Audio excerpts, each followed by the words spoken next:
Hello YouTube, hope everyone's keeping well out there. This is my pickups video for the months of May and June 2022. I've got a mixed bag here, not too much retro in terms of games, a little bit, depends what you consider retro. But there's a mixed bag here with regards to a few toys and knickknacks that aren't necessarily game related, but they're retro and they're of the 80s and pop culture, so I thought I'd share those things with you. And as usual, I'm going to start with those things and then go into the games and then work through the games in chronological order.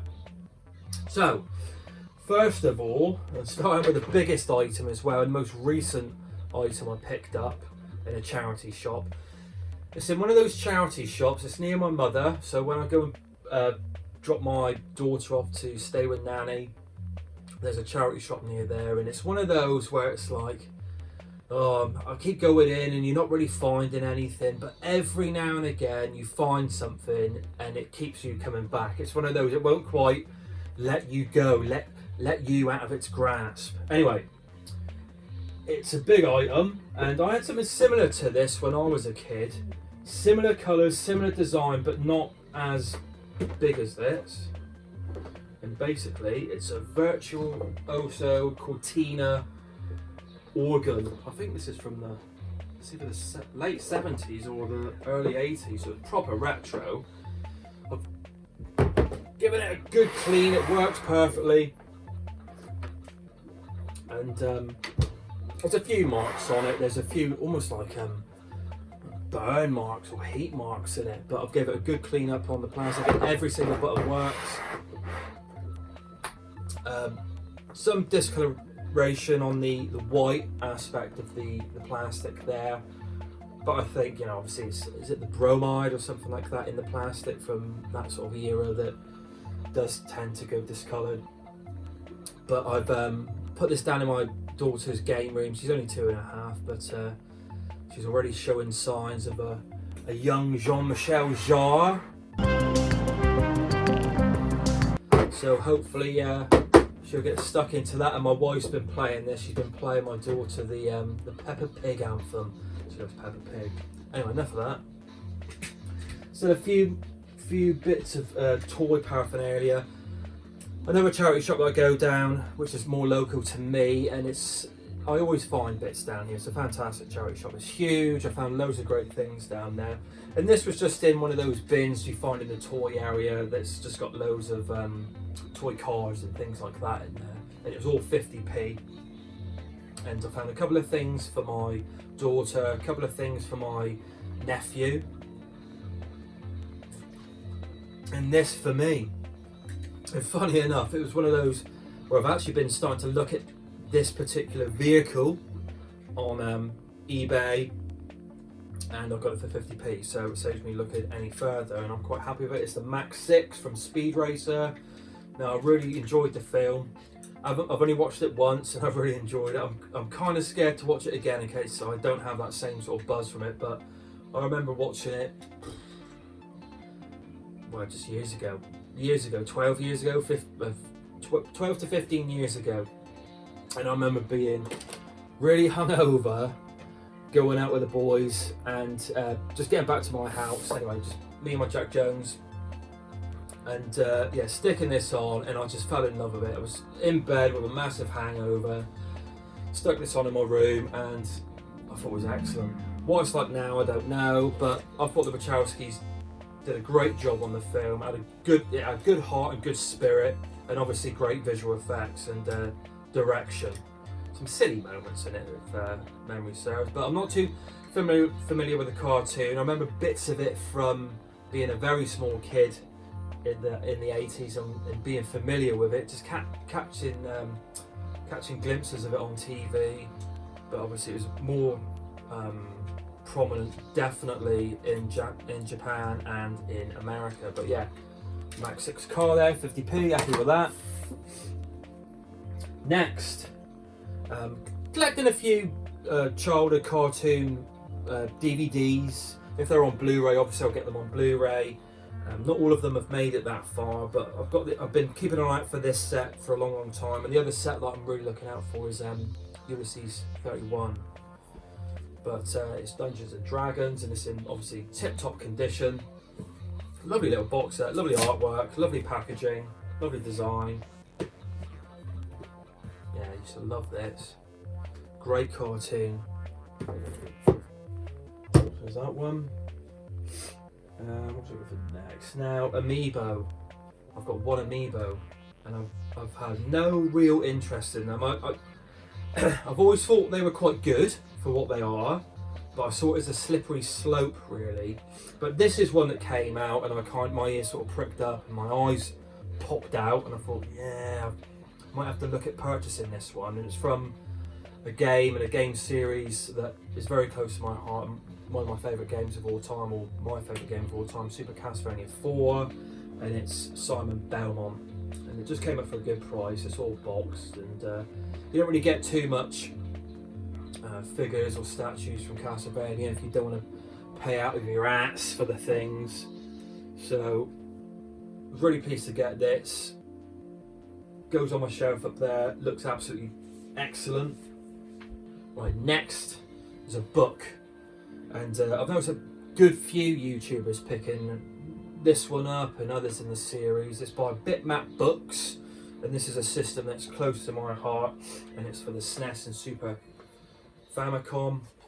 Blimmin' heavy thing, you know, really good quality, real tome this, and yeah, really well made, very well designed, good layout, real high quality pixel art, you know, screenshots and explanations of the game. Really looking forward to sitting down and just going through that. There's a little flip through the bed. There's this one that I'm interested in. I've purchased it, and the other one I want is the ZX Spectrum version, and then that's kind of me done. Although I have seen is it a beat 'em ups version. You know, your left to right side scrolling 2D beat 'em ups book, and that looks really, really good as well. Right, on with the games, or the gaming paraphernalia. Start in chronological order. I recently did a shop tour video down a local retro video gaming shop, and just in there at the same time, I had to pick this up. They're cheap as chips. I've got no real nostalgia with it, but it's the Space Invaders cart for the Atari 2600. I remember playing it loads, the 2600 and Space Invaders, around numerous friends as a kid.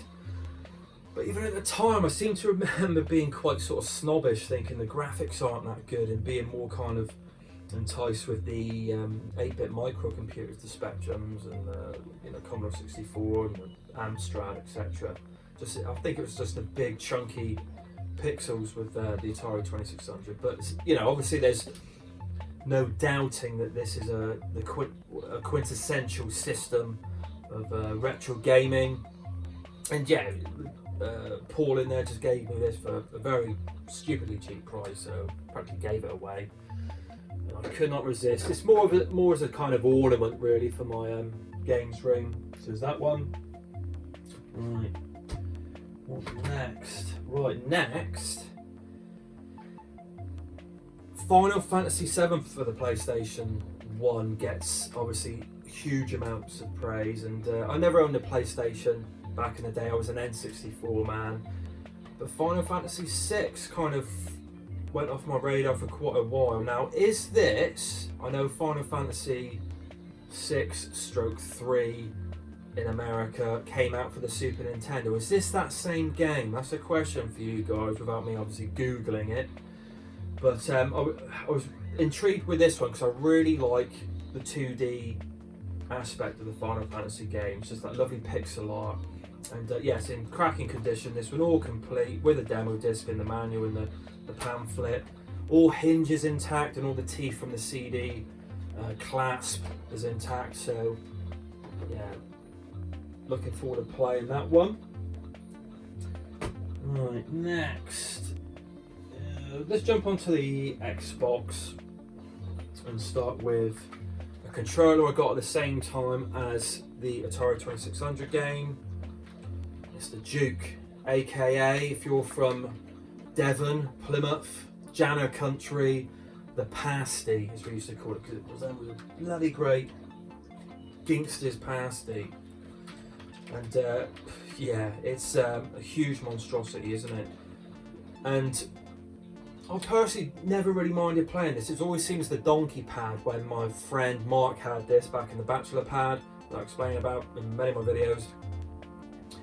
He was upstairs, and yeah, he had one or two of the later more revised pads, the smaller pads, and one of these. And if we were playing multiplayer games, you know, the one that did the worst within the games would get this pad.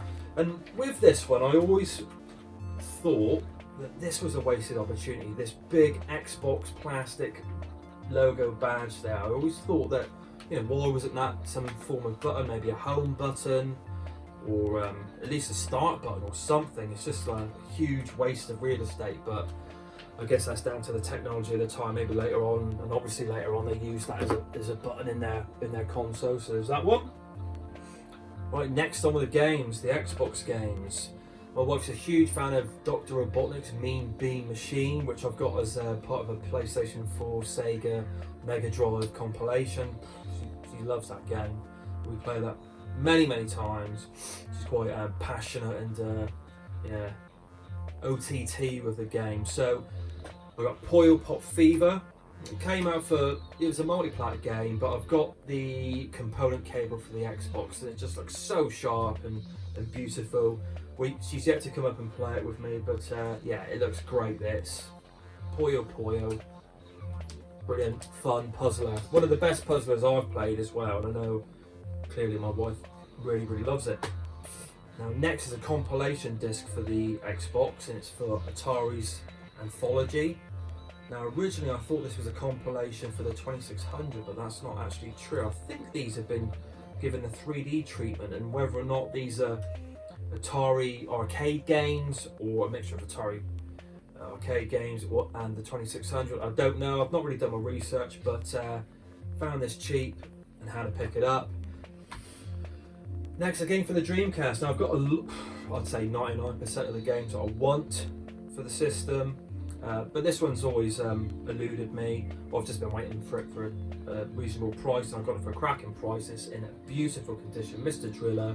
It's a bit like your Tetris or your Columns puzzle game. Vibrant, colourful, cutesy, and this is in lovely condition. No damage, not even a blemish really on the case, which is crazy. Really seeing how delicate these cases are. Just like crystal glass, aren't they? They're so delicate and precious. But looking forward to playing that one with the wife. She loves her puzzle games, as I previously mentioned. Next we're going to the 3DS. So, pick up and play game. WarioWare Gold. I haven't really played much of these. I played a little bit of one.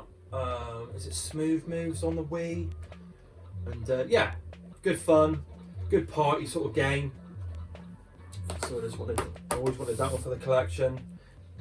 And next is Sega 3D Classics, which I've been after for a while. This one's sealed, but I've got to open this up. I really want to play the games on here. I've got a few digital versions of some of the Sega games that have been made into given the 3D treatment for the 3DS, and they look absolutely stunning. They play so well. I think it's M2 that did the ports of those particular games. But on here, the ones that I'm interested in, obviously Puyo with a wife. She'll have a little blast on that. Power Drift, I'm really keen to play.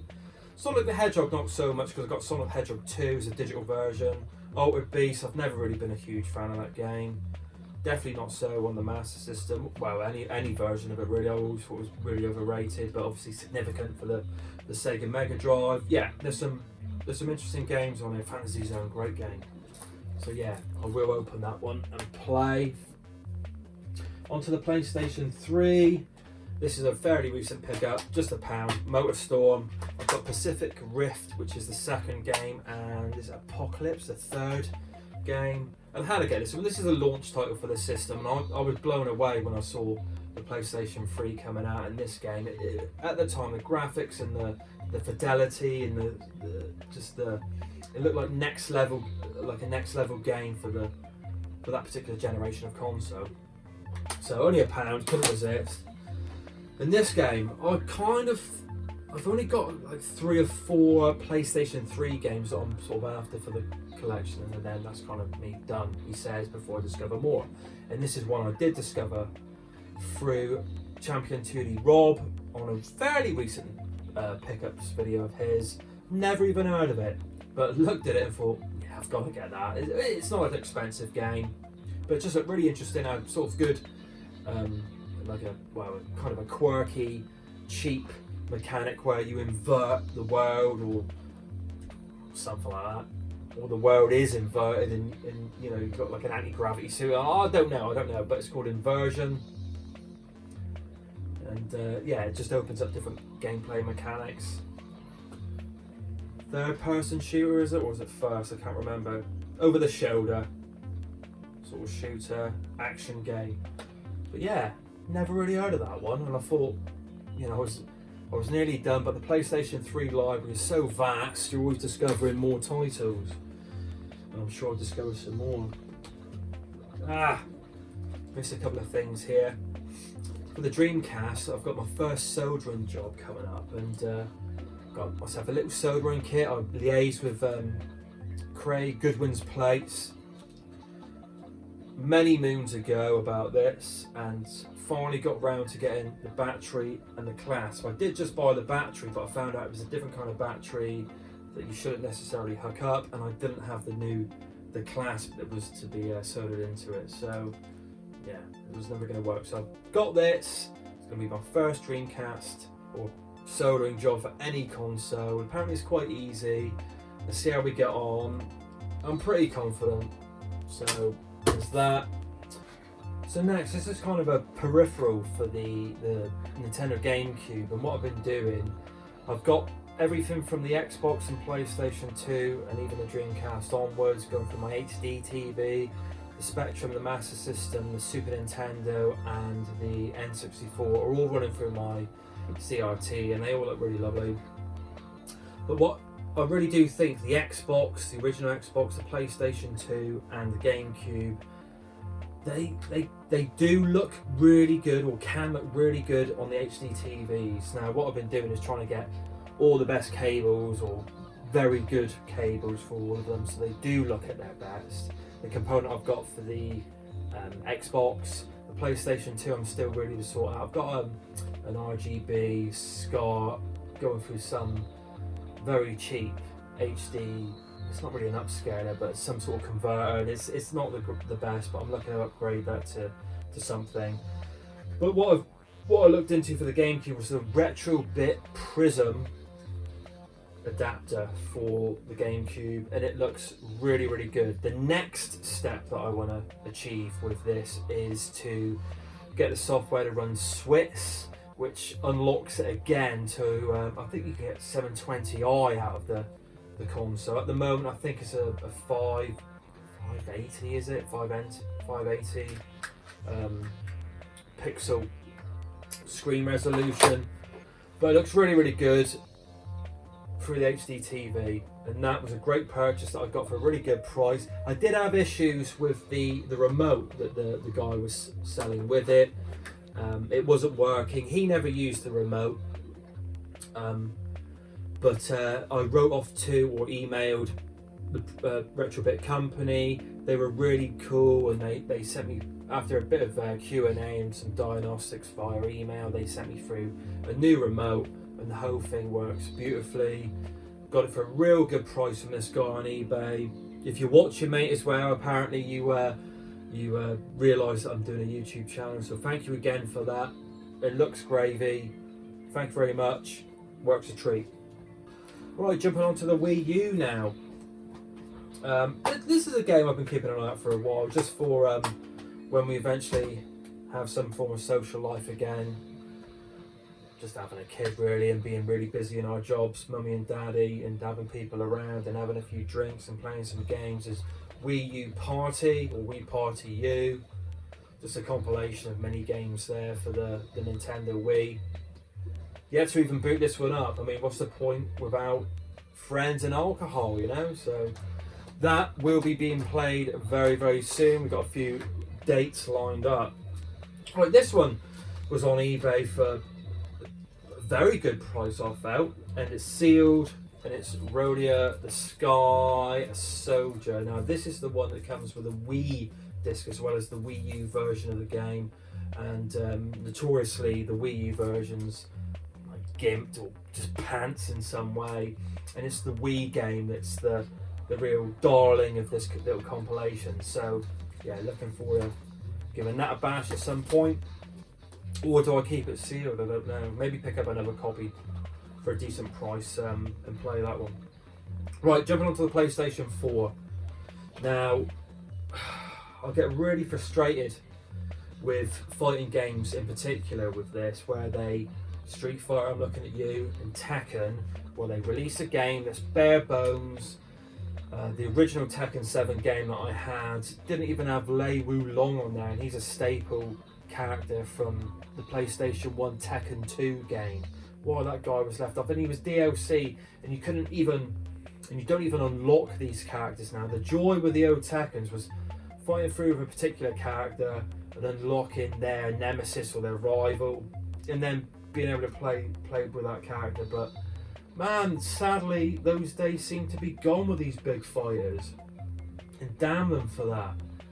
You know, you don't really get anything like that. You unlock, I don't know, costumes, and you get points to spend on like this virtual currency where you buy different hats and trousers for them. Which, again, I'm not really interested in anything like that. I want to unlock characters. I want to feel a sense of achievement, opening up this game. But anyway, I'm going off on a bit of a rant. This is the Legendary Edition, which I got for a very good price, and I'm sure they're going to come out with a definitive edition later on, and if they probably will do that for the PlayStation 5 before they release Tekken 8. But anyway, Lei Wulong's on there, as is many of the DLC, but still not all of the DLC that's available, which is really, a cheap move. But anyway, I'm selling my own version of Tekken 7. I've got this. The Tekken games, Tekken 7 is actually a really, really good fighter. The gameplay's really good. Still, for me, my favourite Tekken is Tekken 3 on the original PlayStation. But yeah, this is really, really good. My wife loves the Tekken, so this is why I've probably been a bit more, persevered a little bit more with picking up the new renditions of the game. Right, just to finish up here is the last two games, retro inspired for the PlayStation 4, and I had the digital version on my PS3 and I really enjoyed that one, and I had to pick this version up after seeing it on James's channel. James's Retro UK Gamer Import, Retro Gamer. I can never remember your title, mate. I'm so sorry, James. It's me just being tired and having a few drinks. But it's Super Stardust VR. And yeah, I love VR for the PlayStation 4. Really looking forward to the new rendition for the PlayStation 5 when I eventually get one. I'm in no rush for the PlayStation 5. I still don't think that the library's there for it, and I still don't like the design of the system, and I think it's overpriced, etc, etc. But that's a rant and a video for another time. But yeah, this game is really, really good fun, really arcadey, and I'm just imagining through my mind's eye. I've not seen anything of it in VR, but really imagining it to be really immersive and with all the explosions and things, to be really, really good. So yeah, looking forward to that one. And the last one is a game I had digitally for the PS4 on PlayStation Plus, and I had to get a physical copy of it because I really enjoyed the game that much. And it's Horizon Chase Turbo. Not a huge racer fan, as I've said in many a video, but I do like my arcade racers. Really getting on with Outrun 2 at the moment, or starting to play that one much, much more. And this one's obviously a homage to that game. And when I went on to some of the DLC in the main menu for this game, went onto the PlayStation Network and had a little look around, there was the DLC was like 50% off, so there's an Ayrton Senna DLC track listing in there, which, Ayrton Senna is my favourite Formula 1 racer of all time. So love that. used to kind of really enjoy watching Formula One with my dad back in that year of the early 90s when Mansell and was it Prost as well, Alan Prost. Really good times. And there's like another more definite Outrun DLC pack that's in here as well that you can download, and that was 50% off, so it's got like a summery Miami sort of vibe, graphical style to it as well, so definitely influenced by Outrun, which you know it clearly was anyway. So yeah, the final game of our pickups. Now the next video I'm planning on doing when time permits is a video game collection video for a particular console. I'll say it's a Nintendo console and I'll just leave it at that. But anyway guys, until that time, as I usually say, take care out there, stay safe, be good, you know, and have fun, play games. And I'll see you again